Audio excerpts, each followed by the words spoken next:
Hey, this is Mike Barnes, the financial first responder. Good afternoon. Hey, I want to talk to some of you policemen, you firefighters, you emergency medical personnel, you military people. Hey, we are the one percenters. So I'm going to tell you something today. It's a clue, but it's a 1% chance that if you follow these rules, you may be successful. Nah, it's probably more than 1%. So what are we talking about? Why assets? The 5 assets that can potentially generate passive income every month. You heard me right, every month. So, without further ado, let's talk about Mike Barnes, the financial first responder. Now, so back in 2005, 2006, 2007 time frame, I started buying real estate and have owned real estate for a very long time. What's that, 21 years plus? Now, I wasn't talking about my personal residence. I was talking about actual other rental properties. So the first thing on the list in these 7 slides is going to be rental properties. See, owning rental properties can provide a steady stream of passive income. You can earn rental income from the tenants, which can be used to cover the mortgage payments, maintenance costs, as well as generate profits. Now, remember I said I've been owning real estate since about 2000, between 2005 and 2007. I always get it grainy because when I first started, I was terrible. I didn't have a clue of what was going on. I didn't have a mentor. I did not know what I was doing, people. So the financial first responder had to go out and get some help. So I enlisted property managers. Now, let me explain to you how this works.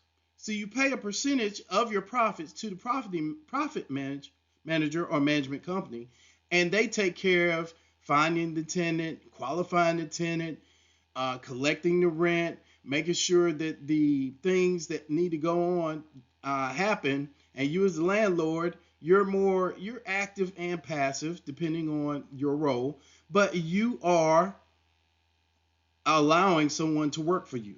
Now, you may be like, oh, well, I don't want anybody to work for me. I'll do it myself. I want to learn it. Da, da, da, da. Stop wasting time. Don't do it.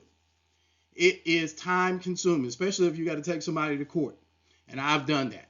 Now, the next thing that I would say to you as the financial first responder and being a first responder, I can say this wholeheartedly. I got some friends that are buying real estate and they are making money.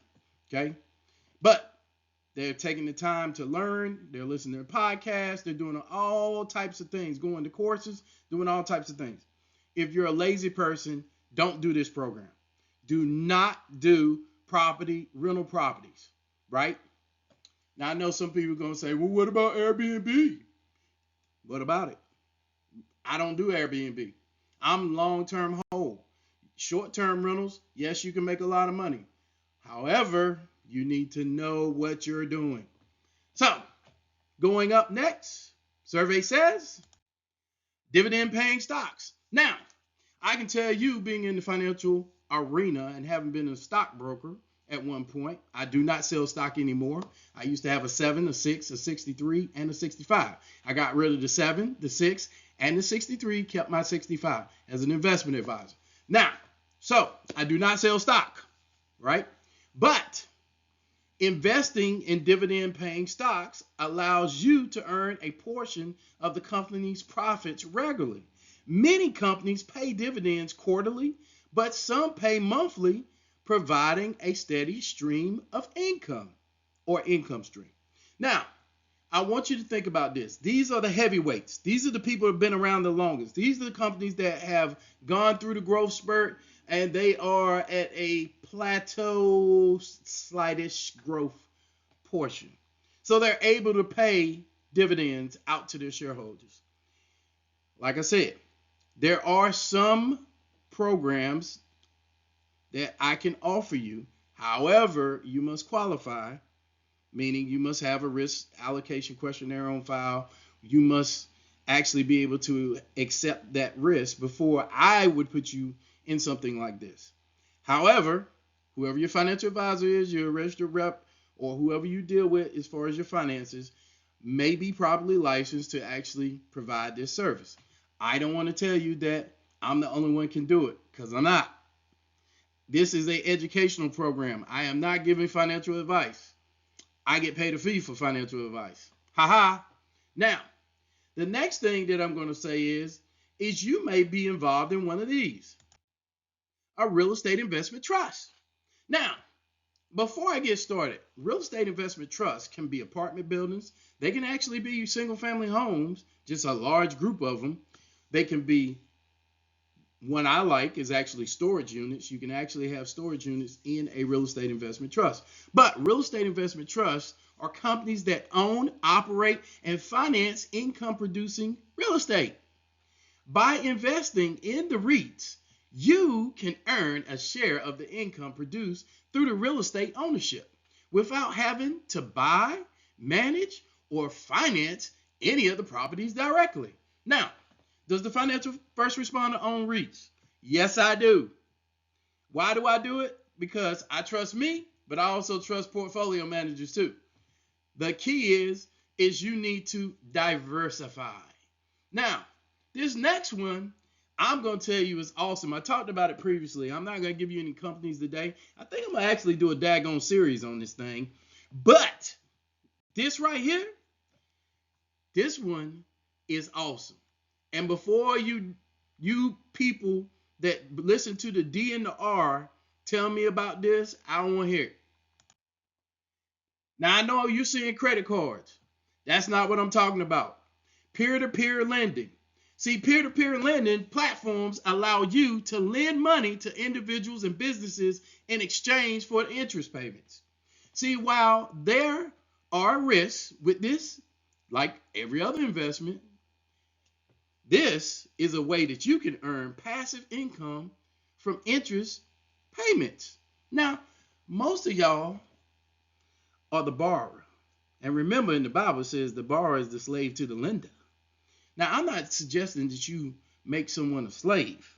But what I am saying is instead of you putting your money out in a bank and then they lending your money out, paying you pennies on the dollar, not even pennies, if you look at your contracts, and them loaning out money as credit cards or loans or what have you, you could be involved in peer-to-peer lending.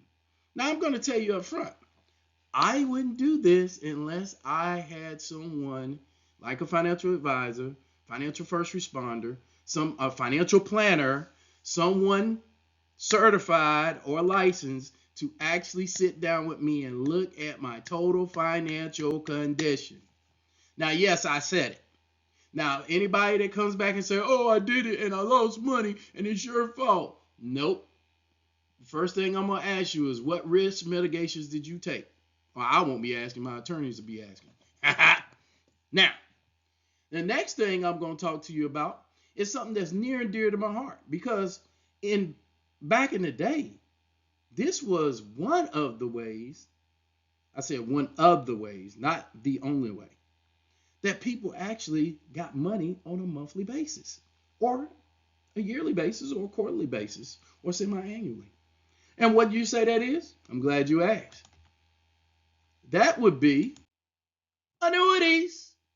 Now, see, annuities are upside down life insurance policies. See, everybody hears life insurance, and that means for that to pay out, you got to die. With an annuity, that's not the case.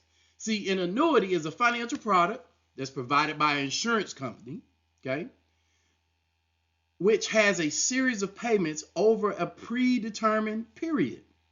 Some annuities, like I said, offer monthly payments, providing a reliable source of passive income. Now, here's the thing. You put so much money up over time, whether it's dollar cost averaging or you do it all at lump sum, and there's different platforms out there, and a licensed life insurance agent must be able to offer you this. Now, I'm not going to say all life insurance agents are equal, because I've been in the arena since 1994, and so I've seen some interesting people offering annuities. But I will say this. You want to study the product. And if it is so hard that you don't understand it, Don't buy it. All an annuity is a contract with an insurance company. You paid them a premium, whether it be monthly, whether it was quarterly, semi-annually, or yearly, and over a period of time, when you retire or when you decide to turn it on, so you have a pay-in phase, payout phase. The payout phase, you decide to turn on those payments. The insurance company promises to pay you back that money for a certain period of time. And you get to pick the period. Now, you're going to notice that I haven't talked about teachers because I'm a first responder. And I did teach school 1 year. My mom was a teacher and a principal for 30-some plus years in North Carolina. And I love teachers. Teachers are the people that help us get the information that we need to perform our careers and our opportunities. Now, with that said, a lot of teachers, a lot of nonprofits, organizations, and even local fire and rescue police have options to buy annuities through work in most cases, but sometimes on their own. So annuity would be a good product that you should investigate. Notice I said investigate. I didn't say invest. I said investigate. You need to know what you are buying because there's a lot of different types of annuities out there. I'm actually going to do a segment on all these different platforms over the next couple of weeks because I'm itching, I'm burning. I want to make sure you guys understand what you have at your fingertips. Now, Mike Barnes, financial first responder. I'm coming up with my summary. I'm coming in for a landing, and I'm here to talk to you today. See, if you're a medical emergency personnel, firefighter, police officer, anyone that's a 1%er, I like to say. And emergency personnel, let me clarify that. That is doctors, nurses, anybody that is on the first line. Like I would actually say to anybody that during the pandemic was helping, and that was pretty much everybody, you're a first responder. And firefighters, they crazy because they run into buildings when they on fire. That's a first responder. And police officers, because yeah, I know, I'm one of them. Police officers actually put on a bulletproof vest and put their life on the line for people that don't like them. That's crazy too. But anyway, the point I'm making is, as a first responder, I want my brothers and sisters to be able to retire in good health, with a good retirement, and a good cash flow system. Now, if you have any questions, please like and subscribe my channel. Please hit that notification button so every time I come out, you find out. And please let a friend know. Please only let first responders know because I only work with first responders.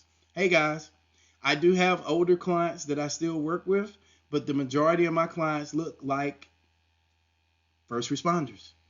So, whether it be male, female, whatever your gender, I'm here to serve you. With that said, I want to thank God for you. I want to thank you for your service. I know what it's like to be on them 12s, them 10s, them 8s. I know what it's like to work overnight. I know what it's like when you got to leave your family for a deployment. And I'm also talking about military personnel too. And I didn't put them up there, but I'm a 22-year between the Marine Corps and the Army. So I'm telling you, I only work with the first responders, the people who go get it. Until we talk again, this has been Mike Barnes, the Financial First Responder. God bless.